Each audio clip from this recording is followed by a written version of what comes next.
Le problème avec Ryan Gosling, c'est que j'arrive pas à croire qu'il existe. Pourtant, j'ai vu des films avec lui et tout, mais rien à faire, je n'arrive pas à l'imaginer dans la vie.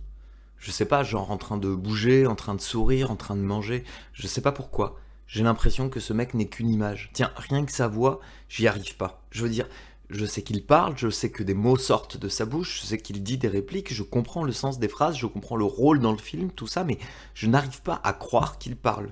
Je ne lui entends aucune voix, si tu veux. Pourtant, je l'ai entendu chanter dans La La Land, et même pas très bien, j'ai trouvé. Je peux même dire que je préférais quand il chantait mal dans Blue Valentine. Je peux avoir un avis sur la voix de Ryan Gosling, je peux choisir préféré, mais je n'arrive pas à l'entendre, quoi. Quand je pense à Ryan Gosling, c'est un peu vide. C'est étrange, non? Qu'est-ce que t'en dis, toi? T'en parlerais au psy à ma place? Il avait dit ça nonchalamment. Ni par inquiétude, ni par ennui, mais sincèrement, juste comme ça, pour avoir l'avis de l'autre. L'autre qui, l'air de rien pour pas déranger, commençait gentiment à trépigner et à penser à autre chose, parce que c'est vrai, il y a autre chose à penser dans la vie qu'à l'existence ou non de Ryan Gosling après tout. Il y a des projets à avancer, les rendez-vous à honorer, les pulsions à combler d'une manière ou d'une autre, et tout le bordel de la sociabilité. Et on sait bien que tout le monde se fout de Ryan Gosling, c'est même pas une pensée pertinente, mais on veut rester poli, alors on écoute. Et on incline la tête, comme par assentiment, mais en réalité c'est une supplique pour abréger la conversation. Tiens, c'est pas pour enfoncer le clou, mais genre le gars il a toujours, mais toujours la même tête. Et tu sais le pire dans cette histoire, c'est que je comprends pas pourquoi ça m'obsède autant. Je n'ai même pas d'avis sur Ryan Gosling, je m'en fous. Mais qu'est-ce que ça peut bien me faire au fond que Ryan Gosling existe ou non? Rien, absolument rien. Et pourtant j'y pense. J'y pense parce que je me dis que ce gars a des collaborateurs, des gens avec qui il travaille, des amis avec qui il boit des coups, enfin des gens quoi.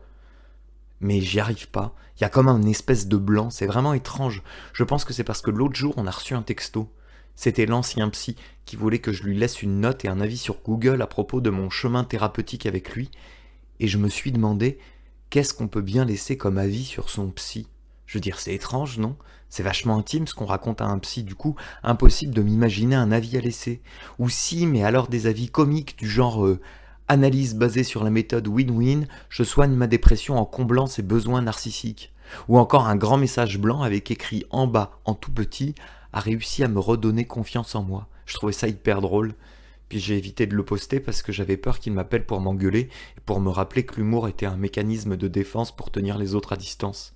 Et en songeant à ça, je me suis dit que décidément, je m'empêchais de faire plein de trucs par culpabilité parce que s'il faut, il aurait trouvé ça drôle en fait. Je présuppose beaucoup des réactions des gens, tu trouves pas? D'ailleurs, c'est lui qui m'a ouvert les yeux à propos de ça, alors forcément, je voulais plus me moquer. J'ai pensé à cet avis tout blanc, et c'est là que j'ai dû commencer à me rendre compte que cette absence d'idées, c'était exactement ça le problème avec Ryan Gosling. Enfin, tu comprends ça, j'imagine. Bien entendu que l'autre comprenait ça. Ça faisait des années qu'il le comprenait bien. Il comprenait ça tellement bien qu'il ne comprenait pas pourquoi il était en train de s'infliger ça. Pourquoi s'encombrer la tête avec Ryan Gosling alors que la vie est vaste après tout. Il est mille chemins inexplorés, mille incertitudes à affronter, mille espoirs et mille doutes à traverser. Plutôt que de rester sur cette histoire d'absence, il faudrait se lever pour aller affronter tout ça à nouveau, pour se retirer Ryan Gosling de la tête. Oh les cœurs, courage au ventre et sonnons la charge, bordel de merde. Mais non, faut rester là, à l'écouter délirer sur les notions de vide et d'existence d'un acteur dont il n'a vu au fond que 2 ou 3 films. Alors tu comprends, là vraiment, je peux pas rester, il est temps pour moi d'y aller, c'est comme ça.